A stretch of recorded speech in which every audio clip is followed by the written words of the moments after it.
Testing, testing. Hey everybody, Corey at Gemini Guitar, and it's been a while since we've looked at something in any great detail, so I thought today we could look at some extensions on the power chord shapes. These will involve the suspended second interval, and also we'll be using the open G string with the standard power chord shapes in order to get a bit of harmonic tension and noise into the mix. There's going to be about 4 examples. We'll start with the power chord example, just the basic idea with the progression, and then I'm going to show you a few different ways that you can vary it up and get these sorts of sounds into your own playing and style.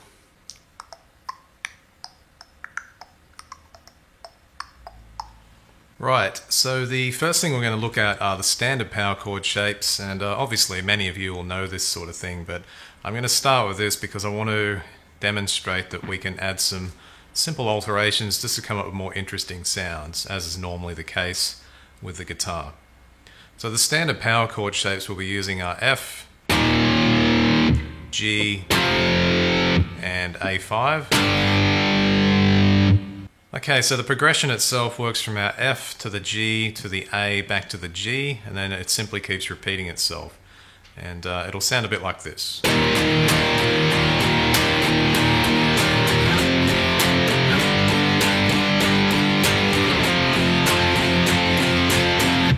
But if we want to get the full effect of it, we're going to listen to it now with the drums and the bass line. So let's check that out.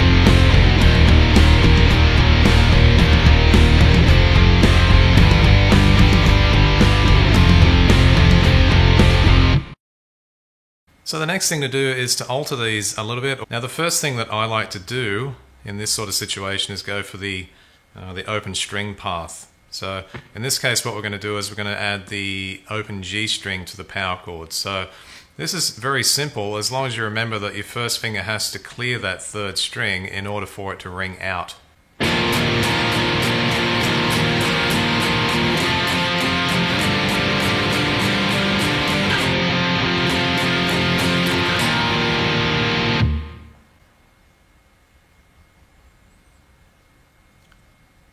Now one of the important details in here is the fact that the higher note, the root note of each power chord, is itself conflicting with that open string, at least for the F and the A.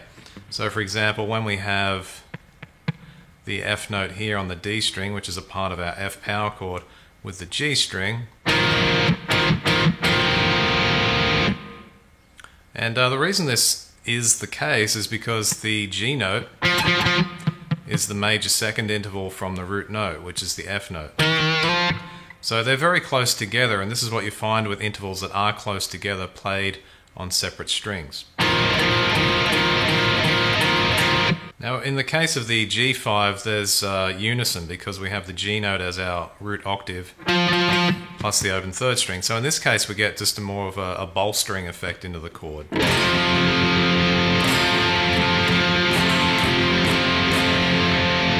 Now for the A5 we have some conflict here as well. We've got the A note with the G note.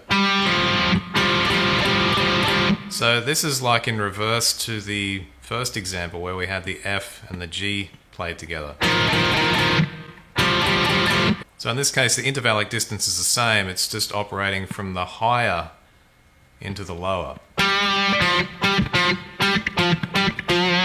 Now when we put that together with the A5 power chord, play the second string there, that sounds cool too. But so you can hear there's a widening of the sound.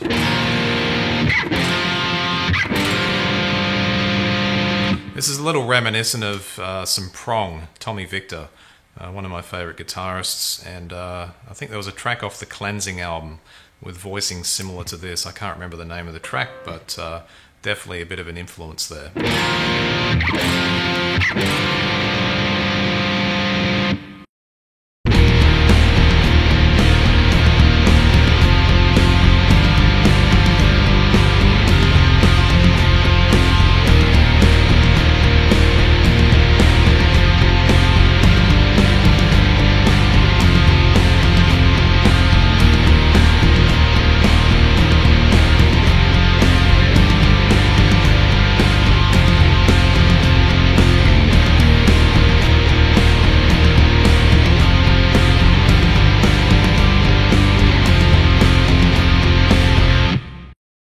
My favorite thing to do in this situation is to create suspended second power chords.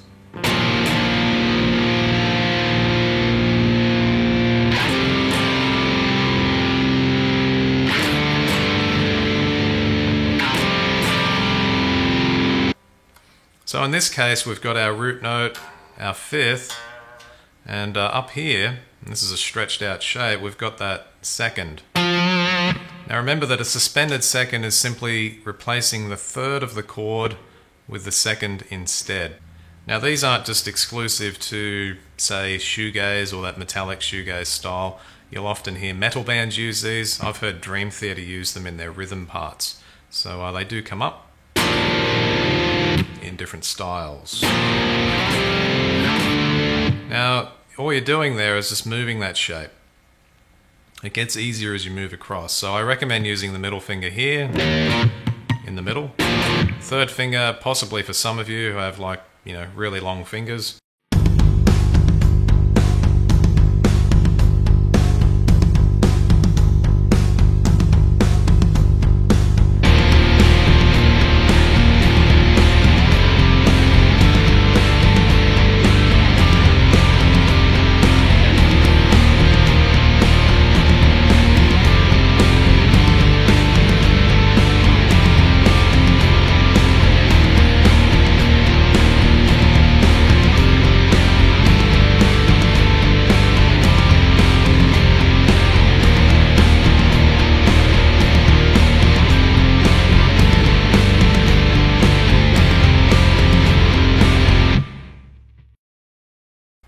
Now in the last example, this is kind of a repetition of the third example, but what we've done is move this into the higher octave.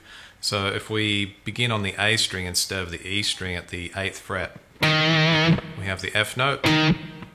Then on the 10th fret D string, we've got the C, which is the 5th. So there's our power chord shape. And our second, the G note, is on the G string at fret 12. Now what you actually notice when you look at this is it's the identical shape, just on a different set of strings. You see? But if you wanted to, when you were creating the progression or the riff or whatever, you could start in this octave.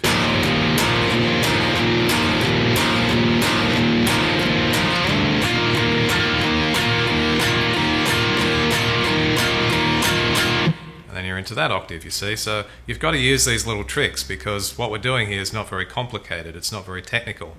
So we have to do all that we can to make things as much variety as we can. So in the last example, we're just basically doing what we did in the previous example, just on a different set of strings.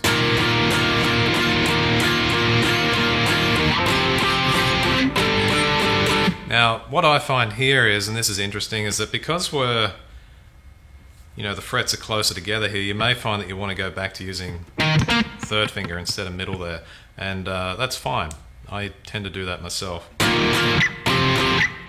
Because the fingers fall more into place that way. I find if I use the middle, it's a little bit ironic here, but actually, even though the frets are, smaller, closer together, it's actually more difficult to use my middle finger there than the third finger. For whatever reason, it could be the angle of the neck, the size of my hand or whatever. So I'll leave it up to you. So to conclude, we're going to take a look at this idea with the backing track.